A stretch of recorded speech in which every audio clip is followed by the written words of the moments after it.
Hey, everybody. Welcome, welcome. I want to come to you with a couple of important things today. Let's get this noisemaker out of here. That's the Jeopardy theme, right? Is that from Jeopardy? I think it's from Jeopardy. Yes, it is. Okay, so first off, I want to make sure you get our free report, pandemicinvesting.com. That's totally free. Today, I thought, as I sometimes do, I would do the podcast as a live stream. This is Creating Wealth episode 1687, 1687. And we may have a little bit more on the podcast. I've got a piece of material I want to share on there that I can't share here on the live stream due to technical difficulties, not the thought police. That is not my concern.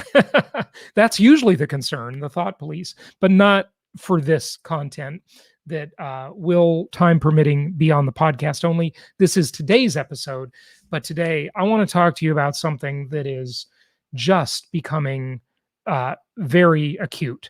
And that, of course, is inflation. We all know it. We all see it.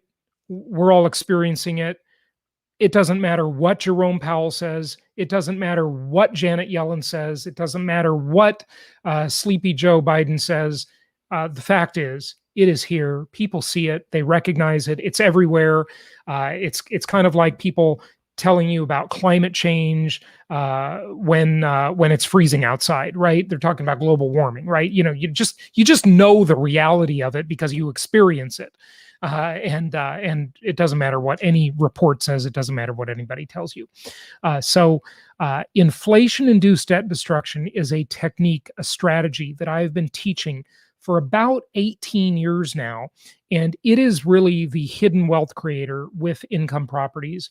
It's also used in the corporate world, in the world of leveraged buyouts on Wall Street, and with the LBO, or the leveraged buyout. Basically what they do is they acquire a company, they acquire this company with debt. They saddle it up with a lot of debt, and they use the company's own cash flow, its own income, to repay the debt. And that's what we call self-liquidating debt. Self-liquidating debt. That's worth writing down, or it's worth remembering, folks. Self-liquidating debt. It is a beautiful, beautiful type of debt because obviously it does what it says, right? It self-liquidates. It pays itself back. And that is the beauty of income property and why it is the most historically proven asset class in the entire world. So this strategy, inflation-induced debt destruction, is more important than ever. Now, I've been talking about this for a long time, but folks, it has arrived. We have arrived at the time when this is hugely, hugely significant. And I'm going to show you some examples of that. So let's move on. So one of our clients, Kevin, posted this in our special group, our Empowered Investor Inner Circle group, which, by the way, you can join. So reach out to us and find out more about that. By the way, in the US, you can call us on the good old-fashioned telephone, 1-800-HARTMAN, or worldwide at jasonhartman.com. And here's what Kevin said. I thought this was a very astute comment and really appreciated him saying this. This was just yesterday. He posted this. He said the supply crisis, and by the way, he shared a link to an article, which I'll show you on the next slide.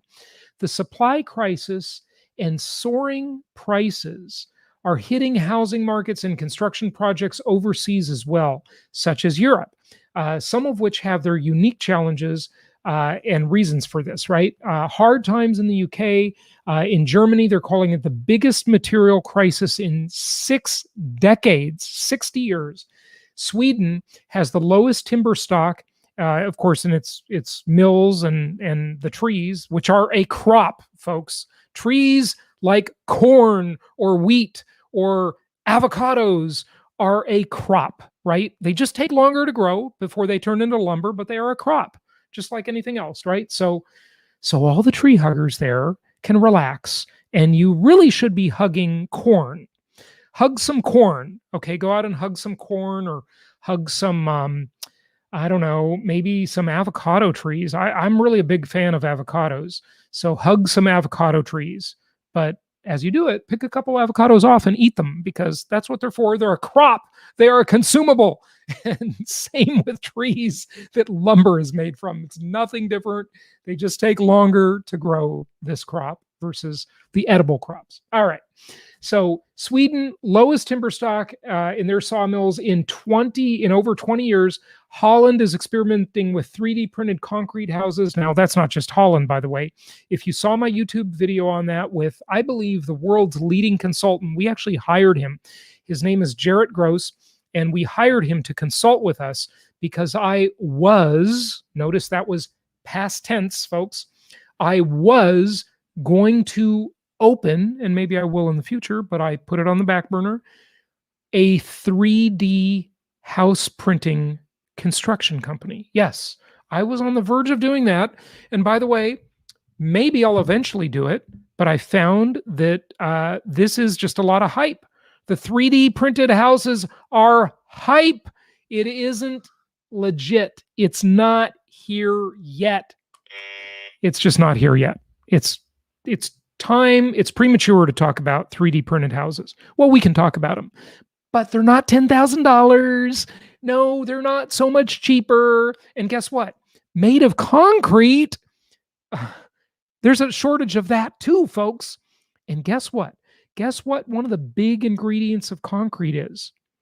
And there is a big shortage of this thing that we all thought was abundant and had tons of supply. You know what I'm going to say? Sand. There are sand wars going on. Folks, the kind of sand you need to make concrete is sea sand. It's ocean sand. The desert sand doesn't work very well because it's too smooth and it doesn't bind very well in the concrete, right? So this ocean sand is in very short supply, and guess what? It takes a lot of fossil fuel running vehicles, dredging equipment, all of this stuff run by diesel to get it. All right. That's the reality of it.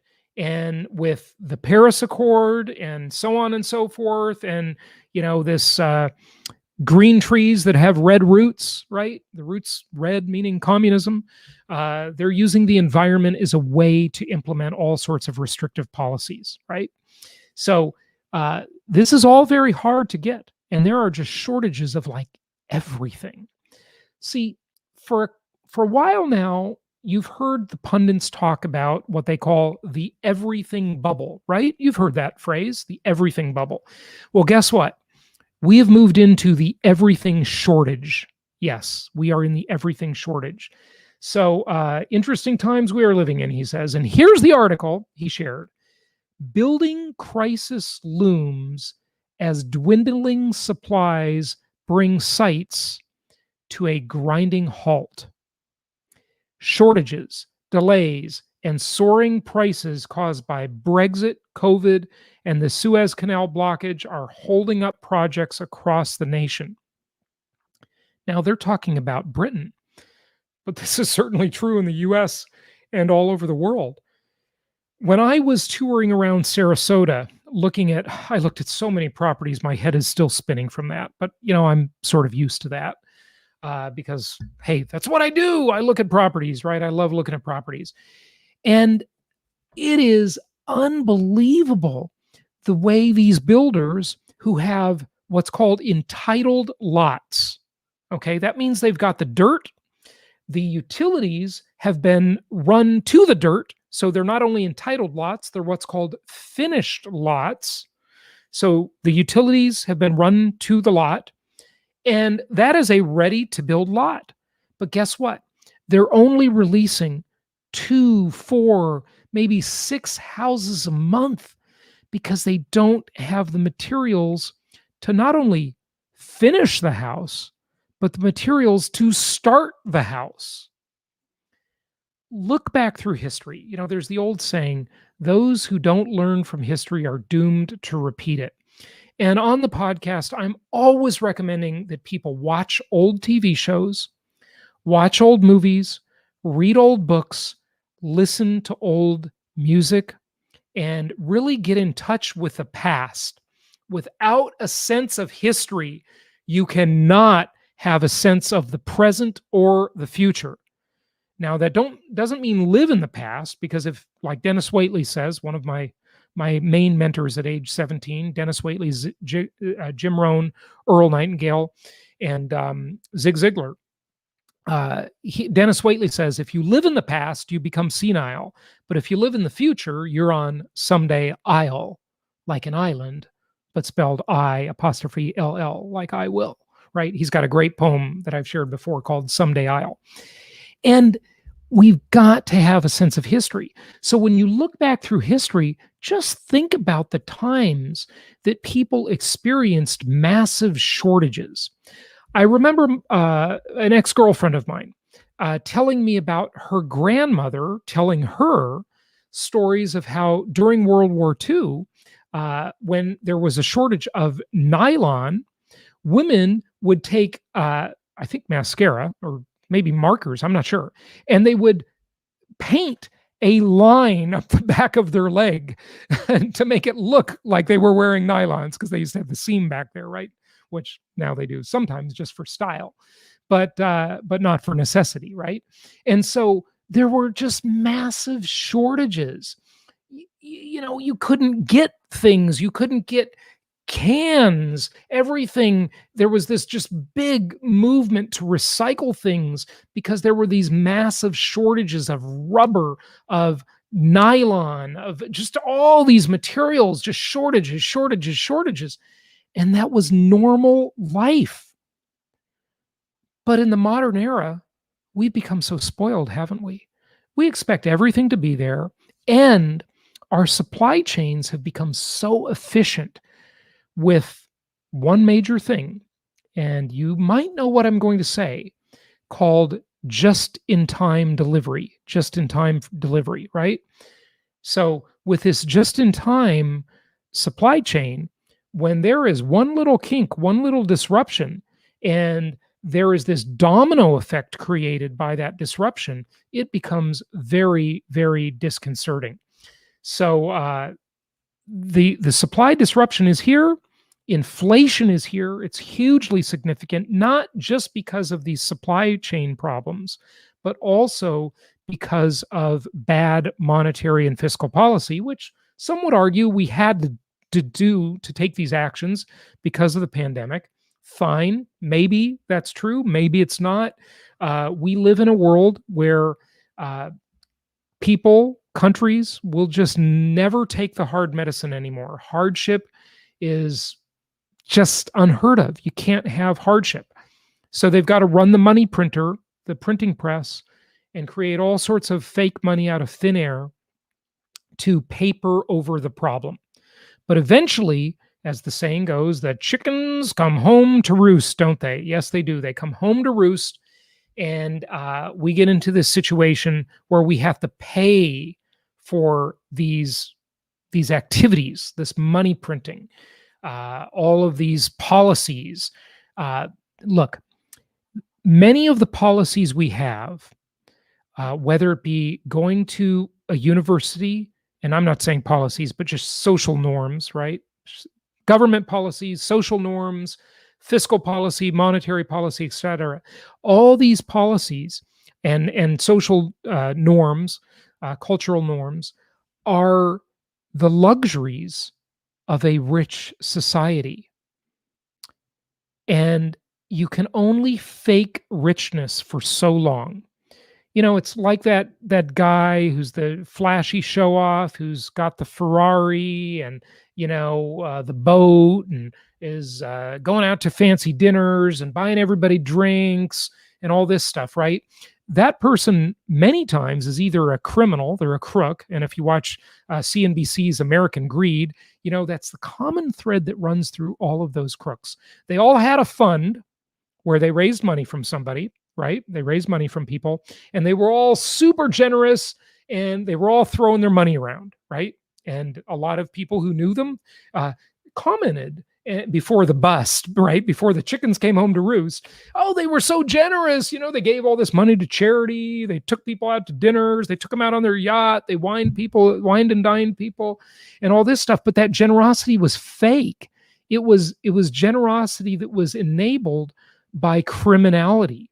It wasn't generosity that was earned, right? They couldn't really afford to be generous through good deeds and legitimate work ethic, right? And building a business that actually created value in the world, that other people became customers of, and that value was created, and that was like good conscious capitalism. It wasn't that at all. It was just greed. Well, on the flip side of that, when you look at governments and central banks, eventually you can't just print your way to prosperity. There has to be actual productivity.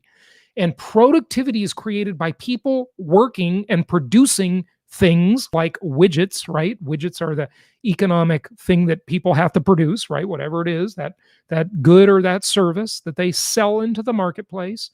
And it creates more value because that exchange happens by a person who would prefer to have the product or service over the money. And so they exchange value in the marketplace like free people. And it's awesome.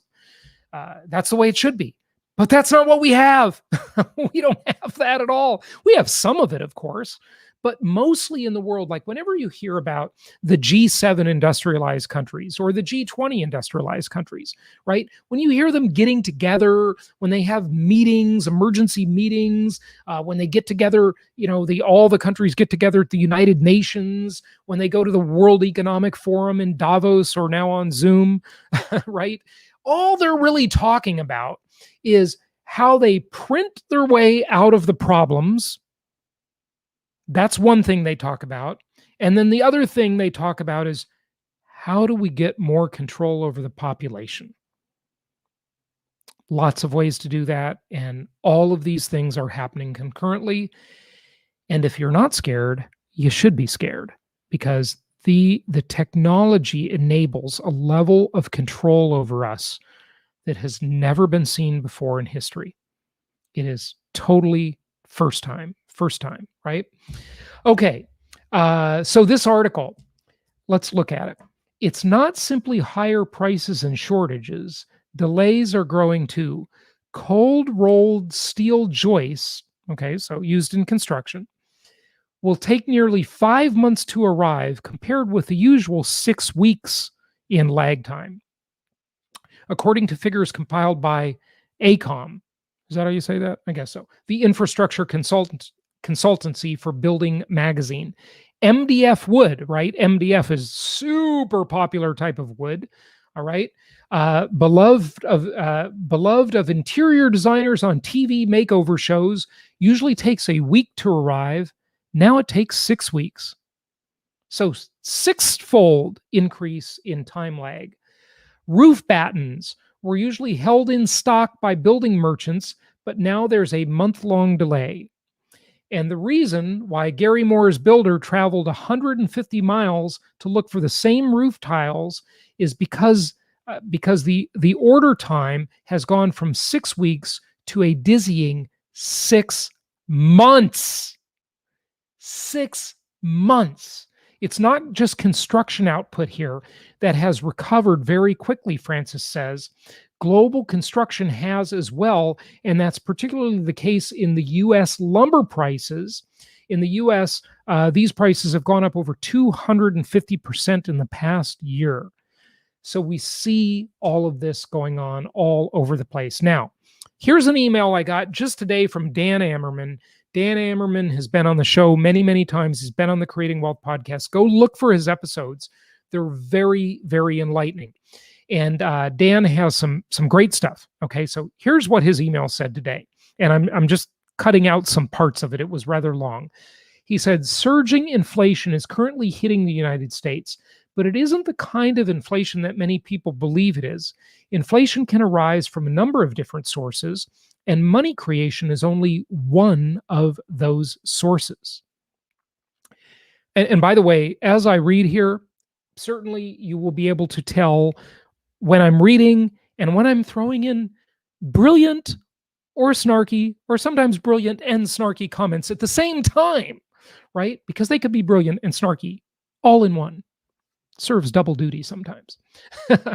The source of this particular bout of inflation is not money creation, but supply side shortages. Now, I would actually argue that it's both, okay? Because the money creation is definitely hitting the streets. It's being sent right to people in their enhanced unemployment benefits. So it is both. But here, Dan is talking about the supply, what I call supply demand shock, which, by the way, I was one of the first people to talk about this middle of February a year ago. Supply demand shock. It's one of the big things I talked about. I did a show with George Gammon where we talked about that in depth.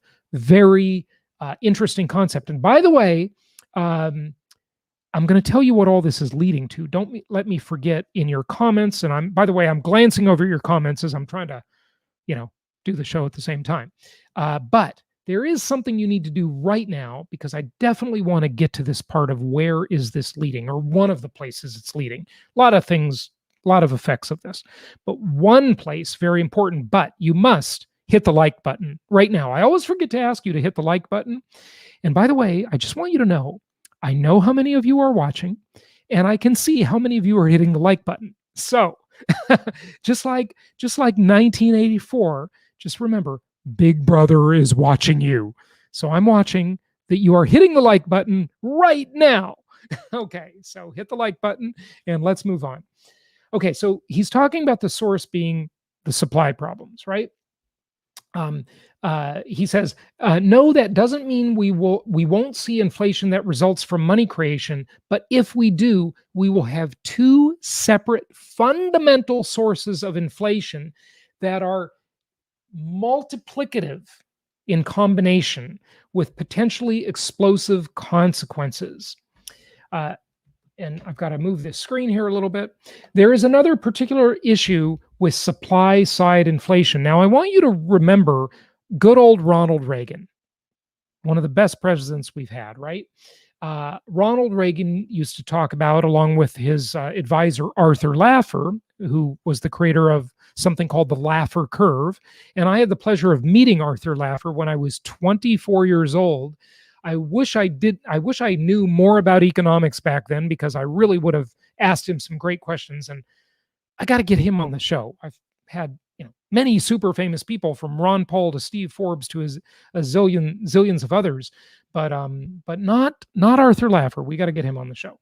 Anyway, they talked a lot about supply side economics, right? That was part of Reaganomics, and trickle down economics was the supply sider idea of supply side economics, right?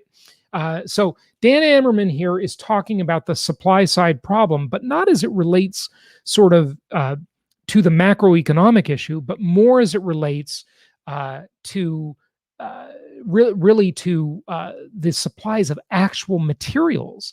And look at the last sentence. The supplies have to physically increase, and the Fed has no ability to do that.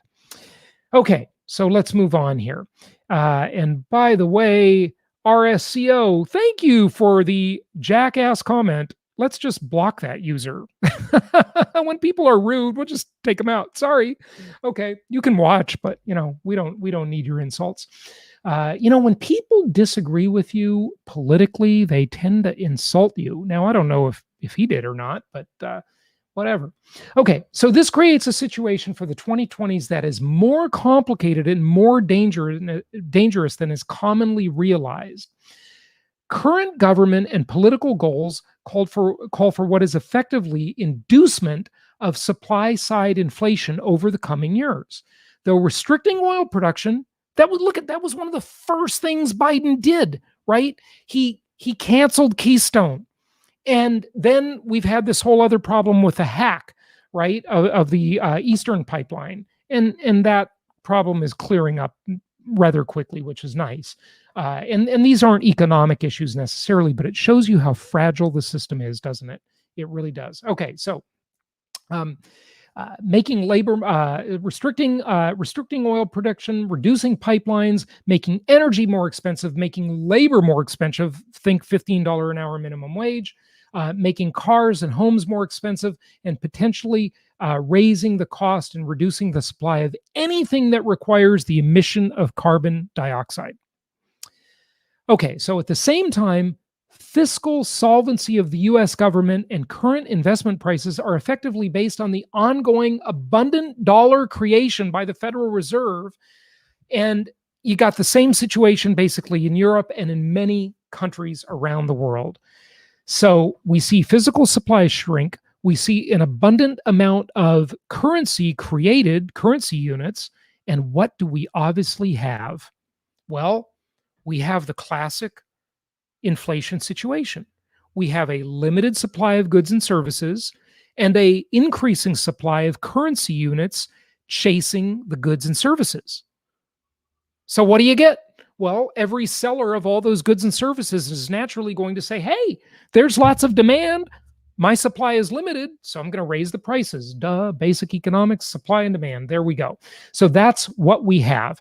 Okay, so a couple things I want to just point out from this long email that I just grabbed here. As he talks about shortages driving price increases, there is another particular issue with supply side inflation. Despite all of their public assurances, the Federal Reserve does not currently have and never has had the monetary toolkit to deal with supply-driven inflation. The supplies have to physically increase, and the Fed has no ability to do that, just as we just said. Super important. So he talks about gas prices. He talks about cars. And by the way, gas prices before the Eastern Pipeline, that wasn't an issue. I mentioned food, building materials, and so many other things. An acute shortage of single-family homes has led to a 12.9% one-year increase in home prices in the United States by March of this year, as measured by Freddie Mac Home Price Index. Okay, a major contributor to the shortage and the increase in home prices is the shortages of building materials and labor for building new homes, with the price of softwood lumber climbing 120% in the year ending April of this year. So hugely significant, folks, and more important than ever to implement your inflation-induced debt destruction plan. Now, I want to grab a couple of your comments, but I want to make sure you go grab your free mini book at pandemicinvesting.com, and let's just see if we can grab a couple of these and answer maybe a question or two before I wrap it up for the day. All-nighter hider, that's funny. I just interrupted my other video. Okay, I guess you were watching the YouTube channel, and so I interrupted you. Okay, sorry about that. Make sure you get back to the prior video and click the like button. We appreciate that. And you say climate change is real, call it the weather. I call it the weather. Yes, it is real, and it is weather, and weather changes, no question about it. I mean, look, the climate change thing, I'm not really getting into that argument. Of course, there are real climate changes. I'm not being totally glib about that.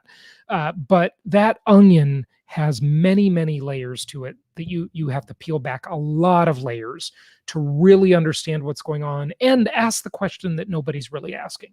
And by the way, I've reported on this. I've read many articles about it over the years. I've interviewed many guests on this topic. And here is a fundamental question the climate change or global warming people just never really ask. You ready for it? It might surprise you, this question. Is it bad? Yeah, I'm not kidding. Is it bad? It's bad for some areas of the world, but it's really good for other areas. Increase in species, increase in populations, creating more arable land, more food crops, right? There are benefits to it. Okay, not just disasters and costs. And, I'm still waiting for all of these island nations to be underwater. They said they would be underwater 40 years ago by the year 2000. And guess what? We're now 21 years after that, and they're still not underwater. Okay. So look, I know that's a politically charged issue, and I respect rational discussion on this stuff. Okay. Rational discussion, but let's not go anywhere else with it. Okay.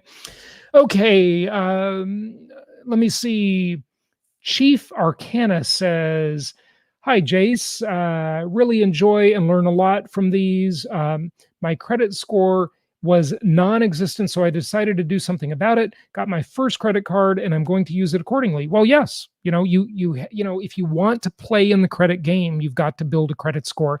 And we've done many podcast episodes on that over the years, and with many people telling you how to manage your credit, how to enhance your credit. It really is a whole thing to learn, and everybody needs to learn something about it. You need to understand credit utilization ratios. You need to understand, of course, what derogatory marks on your credit and inquiries have effect on your credit and so forth. So very interesting topic, and you should definitely learn about it. Okay, Fishfat says, "Hi, Jason. I saw a legit housing solution that may be worth looking into. It's called Boxable." Yes, I know that one. It looks promising, and I have signed up on their website, and I have actually asked my guest booker to book them on the show. But guess what? They build essentially tiny houses. I believe those can be connected together to make larger houses. I can't remember. And they've got a neat solution, but it is not cheap. They think they're going to roll those out at $50,000 to $80,000, I believe. We'll see if they can actually pull it off. I sure hope so. But these are tiny houses. Calculate the cost per square foot. They're not that cheap. None of these solutions are very cheap. Okay. All right, so we got some comments. Holy mackerel. Just got back. Brent says, just got back from Sarasota. Great downtown. Can't beat Siesta Key's sugar sand and the emerald waters. I agree. Listen, I was just there a week and a half ago, and I love Sarasota. It's a great town, and there's a lot of great towns in Florida. Florida, everybody's moving here. I don't want to encourage it anymore, but buy real estate in Florida. We can help you do that. We can help you source good quality income properties all over the country, and especially in Florida, because that is where I'm based. Okay, All Nighter Hider says, "You should never segue from massive shortage to ex-girlfriend. Very dangerous." Okay. All right. I'll be mindful of that one. Okay. Ben Baker says, "Thanks for shedding light on silver as well." Well, did I talk about silver in another? Well, of course I did. By the way, I'm reading, or not reading, but listening to a great audiobook on silver. It's really fascinating. Thought I'd share it with you. Let me just make sure I got the title right here. A couple of great books. One that I'm listening to is called The Great Leveler by Walter Scheidel, and it's Violence and the History of Inequality. It's fascinating. Really recommend that one. But this one is called The Story of Silver by William Silber, and it's not really so much about silver as it is about economies throughout history. Very, very interesting, fascinating stuff. And let me see. There was another. Gosh, I'm always reading and listening to good books. Yeah. Anyway, The New Class War by Michael Lind. That was quite interesting. And anything by George Gilder. He spoke at one of our events, and I've got a bunch of his books in here. But yeah, good stuff. I'll keep recommending some books for you as I come across them. Okay. So, Star Path Academy, you are speaking the truth. My family went through hyperinflation in Romania, and the tunes I can hear sound eerily familiar. Yeah, I agree with you. And then you also say, with rentals, I would say don't buy luxury villas if possible. Many families needed to scale back. I agree with you. We recommend and help people buy through our network at jasonhartman.com. You can click on the properties page. We help people buy necessity level housing, the higher end of that necessity level housing spectrum, but necessity level housing, because you can always catch people moving up or down the socioeconomic ladder, and you can provide housing for them and provide rental property for them, and then eventually resell your properties to those people as well. Okay, Brent says, also turning my buyers away from new construction because I don't believe most builders' timelines due to the shortages. Well, look, I agree with you there. that the builders are obviously facing delays. We talked about that. But some of these new construction properties can be a good bargain, especially, and this is becoming a rare thing, if the builder will let you lock in the price and they don't have a price increase clause based on construction materials, building materials prices. Most of them do that now, and they just have to, because they can't afford to finish the house if they don't have that clause in there. Okay. All Nighter Hider says that MDF medium density fiberboard, and I don't much like it. Too water susceptible. Okay, well, we don't have to split hairs about what kind of lumber you like, but I hear you. That's fine. Okay, and Savannah REI says, I can testify to all this. I'm bleeding through house construction projects started in January. Materials are 2 to 3 times the norm if they are available at all. And then, I gotta love this handle for the next comment. Abolish Federal Reserve is the handle, and says, I just diss it. Okay. Oh boy, we got a whole bunch more here. I'm not going to be able to get to all these folks. I just refreshed the screen and there's a whole bunch more comments. Let's see if I can just grab one or two more. And sorry if you're hearing that truck. I've got construction in my neighborhood, and these houses are sitting unfinished for much longer than they should because the builders don't have the materials to finish them. Okay. Fernando, I like this comment. I work at Home Depot and I know lumber went up. Yeah, you can just go in and see it yourself. A piece of plywood is $60 or whatever now, and it used to be like $12. It's absolutely insane what's going on. It really is incredible. So anyway, let's wrap it up for today, folks. Thank you so much for joining me. Go to pandemicinvesting.com, get your free mini book there. No strings attached, no credit cards, no shipping fee, nothing. It's just delivered to you via email, and you'll love it. It'll really tell you how to deal with some of this stuff and help you with that. So that's pandemicinvesting.com. The main website, of course, jasonhartman.com, where you can see properties and so forth.